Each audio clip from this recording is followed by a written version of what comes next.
నమస్కారం. నేను మీ సిరి. Welcome to నిన్ను కోరి. ఈరోజు కథ ప్రణయమ ప్రళయమ పార్ట్ 177. రచించిన వారు బృందా గారు. ఇక కథలోకి వెళ్తే, అప్పుడే వచ్చేసావేంటారు? 3 నెలలైనా ఉంటావనుకున్నాం అడిగింది వసుధ. వైదేహి తల తిప్పి ఆరు వైపు చూసింది.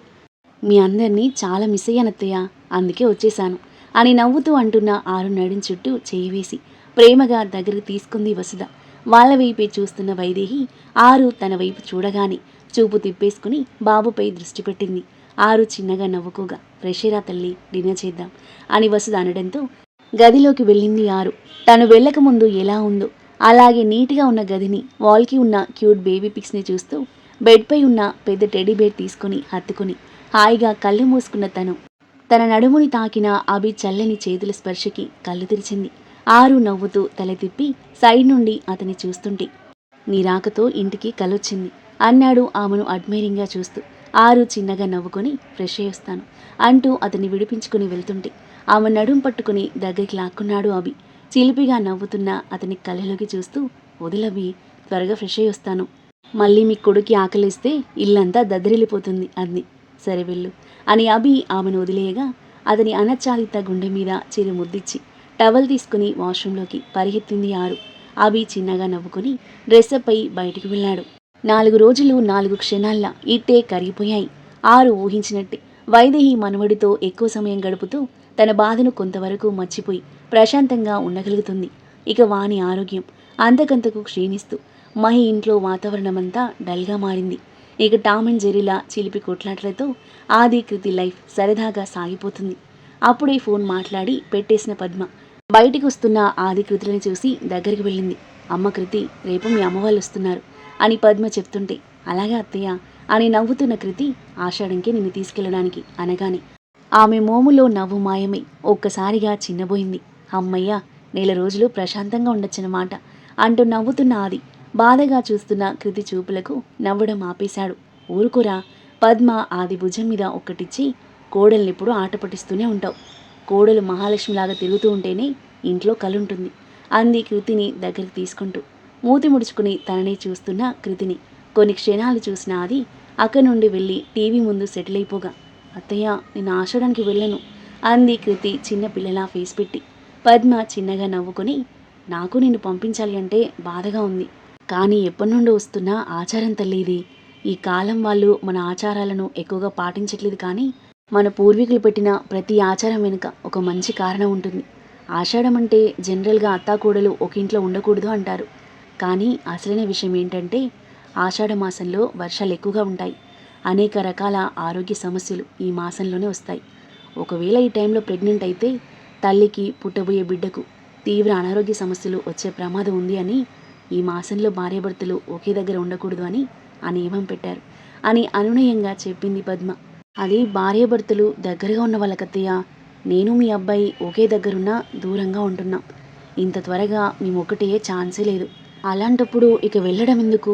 అన్ని రోజులు ఆయన చూడకుండా ఎలా ఉండగలను అని మనసులో అనుకుంటూ బాధగా చూస్తున్న కృతి వైపు చూసి, ఏం కాదు తల్లి, 4 రోజులు ఇట్టే గడిచిపోతాయి. ఈ దూరం మీ మనసులను ఇంకా దగ్గర చేస్తుంది అంది చిన్నగా నవ్వుతూ. అలాగే అత్తయ్య అని తలాడించి వెళ్ళి ఆది పక్కన కూర్చుంది. ఆ మొహం ఏంటి అలా మాడిపోయిన పెంకలా పెట్టావు అని అడిగాడు ఆది. మీకు ఇలా ఉండడం ఇష్టం కదా, మీకు ప్రశాంతంగా ఉంటుంది కదా అంది టీవీ నుండి చూపు మరల్చకుండానే. నేను ఇందాక జోక్గా అనుకోతి, నేను మాత్రం సీరియస్గా తీసుకున్నాను. అక్కడికి వెళ్ళాక ఫోన్ చేసి కూడా మిమ్మల్ని డిస్టర్బ్ చేయను, ప్రశాంతంగా ఉండండి. తను ఎన్ని మాటలన్నా లైట్ తీసుకుని గొడవపడే కృతి అంతలా అడగడం ఫస్ట్ టైం చూస్తున్నాడు ఆది. ఓయ్ కోతి, రోజు నాన్ స్టాప్గా మాట్లాడుతూ నా బుర్ర తినే నువ్వు మాట్లాడకుండా సైలెంట్గా ఉంటే నా బుర్ర పాడవుతుంది. Sorry, I was just joking అన్నాడు. కృతి చిరు కోపంగా అతని వైపు చూసి, మీరు నన్ను పొగుడుతున్నారా, తిడుతున్నారా? సారీ ఇలా చెప్తారు ఎవరైనా? నేను హట్టు అని బుంగమూతి పెట్టింది.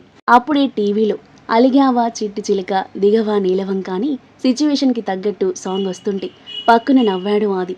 చిరు కోపంగా చూసిన కృతి, నేను హట్టయ్యానంటే మీకు నవ్వొస్తుందా అని 2 చేతులతో అతని భుజాల మీద కొడుతూ ఉంటే, ఏ కోతి, ఈ మ్యాన్ హ్యాండ్లింగ్ ఏంటి అని ఆమెను ఆపే ప్రయత్నంలో తన చేతులు పట్టుకుని దగ్గరికి లాక్కున్నాడు ఆది.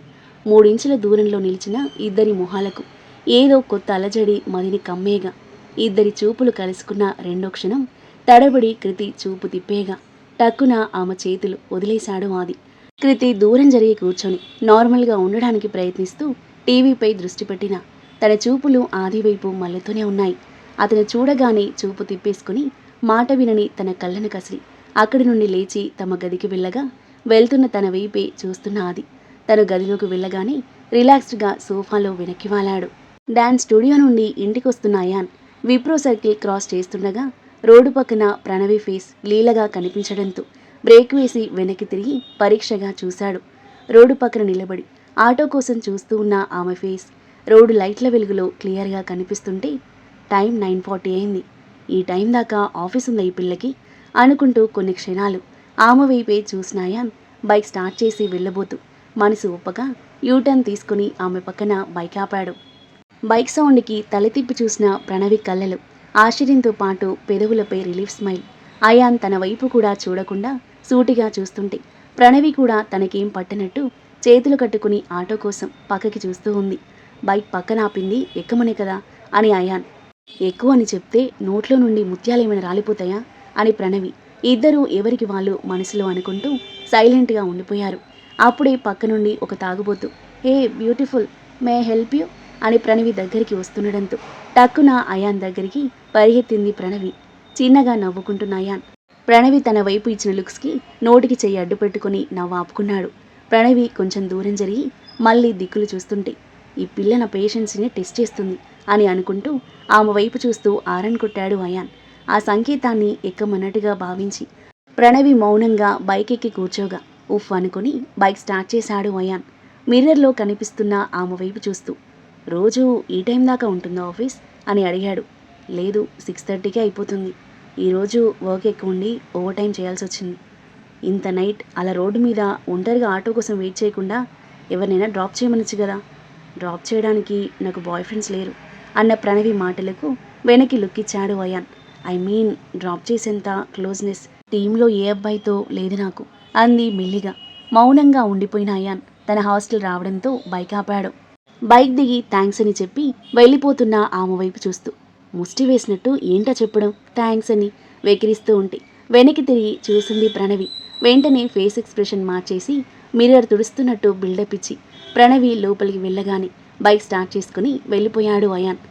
అందం అనుకువా అని మా వాళ్ళు చెప్పిన దానికి ఈ పిల్ల చేసేదానికి అస్సలు పోలికే లేదు. అందం ఓకే కానీ అనుకువెక్కడుంది బాగా టెక్కు అనుకుంటూ స్పీడ్ పెంచి డ్రైవ్ చేస్తున్నాడు. మార్నింగ్ వెళ్ళిపోతున్నాను అనే బెంగతో మధ్యరాత్రైనా నిద్ర పట్టలేదు కృతికి. ప్రశాంతంగా పడుకున్న ఆది వైపు డల్గా చూస్తూ నేను వెళ్తున్నానని కొంచెం కూడా ఫీల్ అవ్వట్లేదా మీరు? ఈ నెల రోజులు క్షణం ఒక యుగంలా గడుస్తుందేమో నాకు అని నిట్టూర్చి అతన్ని చూస్తూ ఎప్పటికో నిద్రపోయింది. మార్నింగ్ లేచి రెడీ అయ్యి నిరాసక్తిగా లగేజ్ సర్దుతూ ఉన్న ఆమెని చూస్తూ బెడ్పై కూర్చున్నాడు ఆది. కాసేపటికి ధరణి కృష్ణమోహన్ జంటగా రాగా వాళ్ళని సాదరంగా ఆహ్వానించారు. పలకరింపులు యోగక్షేమాలు మాట్లాడుకోవడం అయ్యాక అందరూ కలిసి సరదాగా భోజనం చేశారు. కాసేపు మాట్లాడుకున్నాక బయలుదేరడానికి సిద్ధమయ్యారు. లగేజ్ తీసుకోవడానికి వెళ్ళిన కృతి వెనకాల వెళ్ళాడు ఆది. ఆమె బ్యాగ్ తీసుకుంటుంటే నేను తీసుకొస్తాను పద అని బ్యాగ్ చేతిలోకి తీసుకున్న ఆదిని బాధగా చూస్తూ అతన్ని గట్టిగా హత్తుకుంది Kriti. I miss you so much. మిమ్మల్ని వదిలి వెళ్ళాలంటే నాకు చాలా బెంగగా ఉంది. మీకు కొంచెం కూడా బాధ లేదా అని అతని కళ్ళలోకి చూస్తూ బేలగా అడుగుతుంటే ఏం మాట్లాడకుండా అలాగే చూస్తున్నాడు ఆది. వేలాడేసిన అతని చేతులను చూస్తూ ఎందుకుంటుందిలే నిన్ననే అన్నారు కదా ప్రశాంతంగా ఉంటుంది అని. సరే హెల్త్ జాగ్రత్త, అటు ఇటు తిరగకుండా హాయిగా రెస్ట్ తీసుకోండి అని అతని వదిలి దూరం జరగగా జాగ్రత్తగా వెళ్ళాక కాల్ మీ అన్నాడు ఆది. అలాగే బాయ్ అని బరువెక్కిన హృదయంతో అతనితో పాటు బయటికి కదిలింది. అత్తయ్య మామయ్య ఆరోగ్యం జాగ్రత్త అని బాధగా చెప్తుంటే మేము బాగానే ఉంటాం తల్లి, క్షేమంగా వెళ్ళిరా తనని ఆప్యాయంగా హత్తుకుని చెప్పింది పద్మ. వెళ్ళొస్తామల్లుడు అని పద్మ కేశవులకు బాయ్ చెప్పి కృష్ణమోహన్ కార్ స్టార్ట్ చేయగా అందరికీ బాయ్ చెప్పి కృతిని తీసుకుని కార్లో కూర్చుంది ధరణి. కార్ మూవ్ అవుతుంటే ఆదిని బాధగా చూస్తూ భారమైన మనసుతో పూణె బయలుదేరింది కృతి. కారు వెళ్లే వరకు చూసి చిన్నగా నిట్టూర్చి లోపలికి వెళ్ళాడు ఆది. డిన్నర్ చేసి లోపలికొచ్చిన ఆది కృతి ఫోన్ చేయడంతో చిన్నగా నవ్వుతూ లిఫ్ట్ చేశాడు. రీచ్ అయ్యావా? హా ఇప్పుడే. డిన్నర్ చేశారా? టాబ్లెట్స్ వేసుకున్నారా? హా చేశాను, టాబ్లెట్స్ వేసుకుంటాను. నువ్వు కూడా త్వరగా డిన్నర్ చేయి, టైం ఆల్రెడీ 10 అయింది. సరే అండి, గుడ్ నైట్. గుడ్ నైట్ అని ఫోన్ పెట్టేసి టాబ్లెట్స్ వేసుకుని బెడ్పై పడుకున్న ఆదికి కృతి పడుకునే వైపు చూస్తుంటే నవ్వుతున్న ఆమె మోము కళ్ళ ముందు మెదిలి అతని పెదవులపై చిరునవ్వు చేరింది. పిల్లకోతి అనుకుంటూ కళ్ళు మూసుకున్నాడు. 4 రోజులు గడిచాయి. తినేటప్పుడు, టీవీ చూసేటప్పుడు, పడుకునేటప్పుడు ప్రతి సందర్భంలోనూ కృతి గుర్తుకొస్తూనే ఉంది ఆదికి. ఎప్పుడూ యాక్టివ్గా అల్లరి చేస్తూ నవ్వుతూ తనని నవ్వించే కృతి లేని వెలితి తెలుస్తూనే ఉంది అతనికి. మరోవైపు కృతికి ఆది తలుపులతో ప్రతిరోజు భారంగా గడుస్తుంది. ఆషాఢం ఎప్పుడు ముగుస్తుందా అని క్యాలెండర్లో రోజులను లెక్కబెట్టుకుంటుంది. డిన్నర్ చేసిన తర్వాత మహితో పాటు గార్డెన్లో కూర్చుంది వాణి. మహి ఆమెతో మాట్లాడుతూ కాలు నొక్కుతూ ఉంటే చైర్లో వెనక్కి వాలి కళ్ళు మూసుకుంది. అత్తయ్య, వర్ణిక పిలుపుకి కళ్ళు తెరిచింది వాణి. తన ఎదురుగా చేతిలో బౌల్తో ఉన్న వర్ణిక వైపు చూసి ఏంటమ్మా అని అడిగింది నీరసంగా నవ్వుతూ. మీకోసం గోరింటాకు తీసుకొచ్చాను అని మహి పక్కన కూర్చొని చెయ్యివ్వండి అంది వర్ణిక. నాకెందుకు తల్లి, నువ్వు పెట్టుకో, నేను తర్వాత పెట్టుకుంటాను అత్తయ్య. మీకు గోరింటాకంటే ఇష్టం కదా, ఇది మీకోసమే మేలుతో తెప్పించాను, చెయ్యిటివ్వండి అని చొరవగా చెయ్యి తీసుకొని గోరింటాకు పెడుతూ ఉంటే ఆమె తల మీద చేయి వేసి ఆప్యాయంగా నిమిరింది వాణి. మహి, మహేంద్ర చిరునవ్వుతో చూస్తున్నారు. చేతులకు పెడుతుండగాని మహి భుజంపై తలవాల్చి నిద్రలోకి జారుకుంది వాణి. ఆమె నిద్ర డిస్టర్బ్ అవ్వకుండా 2 చేతులకు 2 కాళ్లకు శ్రద్ధగా గోరింటాకు పెట్టేసిన వర్ణిక వైపు ఆర్తిగా చూసిన మహి వారిని ఎత్తుకుని తీసుకెళ్లి వారి గదిలో పడుకోబెట్టాడు. గుడ్ నైట్ డాడ్ అని మహేంద్రకు చెప్పి తమ గదిలోకొచ్చి వర్ణిక పక్కన వాలిపోయాడు. థ్యాంక్ యూ, మమ్మీకి ఇష్టమైన ప్రతిదీ ఇష్టంగా చేస్తున్నందుకు అంటూ ఆమె నుదుటిన ముద్దు పెట్టి గుండెకు హత్తుకున్నాడు మహి. అత్తయ్య చూపించే ప్రేమకు ఏం చేసినా తక్కువే అండి, కానీ ఆ ప్రేమ ఎక్కువ కాలం పొందే అదృష్టం మనకి లేదు అని కళ్ళలో నీళ్లతో అంటున్న మహి వైపు బాధగా చూస్తుంది వర్ణిక. భారంగా నిట్టూచి పడుకో అంటూ కళ్ళు మూసుకున్న మహికి కంటి మీద కునుకు చేరేసరికి రాత్రి 2 అయింది. రోజులాగే 5 గంటలకు నిద్రలేచిన మహేంద్ర ప్రశాంతంగా పడుకున్న వాణి వైపు చిరునవ్వుతూ చూస్తూ బ్లాంకెట్పై పడిపోయిన ఆమె గోరింటాకు తీసేసి మెల్లిగా ఆమె చేతులది కాళ్ళది గోరింటాకు రిమూవ్ చేసి వెట్ క్లాత్తో తుడిచి ఎర్రగా పండిన గోరింటాకుతో అందంగా ఉన్న ఆమె చేతులను పాదాలను మురిపంగా చూసి చేతులను ముద్దు పెట్టుకుని బాత్ చేయడానికి వెళ్ళాడు. డ్రెస్ వేసుకుని రెడీ అవుతూ పడుకున్న వాణి వైపు చూసిన మహేంద్రకి వాణి శ్వాస కష్టంగా తీసుకోవడం గమనించి ఒక్కసారిగా టెన్షన్ పడిపోయాడు. బెడ్పై కూర్చొని వాణి అంటూ ఆమెను తట్టి లేపుతుంటే కళ్ళు తేలేసి వేగంగా శ్వాస తీసుకుంటూ ఉంటే గుండెల్లో కలవరం మొదలైంది మహేంద్రకు. మహేంద్ర అరుపుకి డోర్ తీసుకుని వారి గదిలోకి వేగంగా పరిగెత్తారు మహి, వర్ణిక.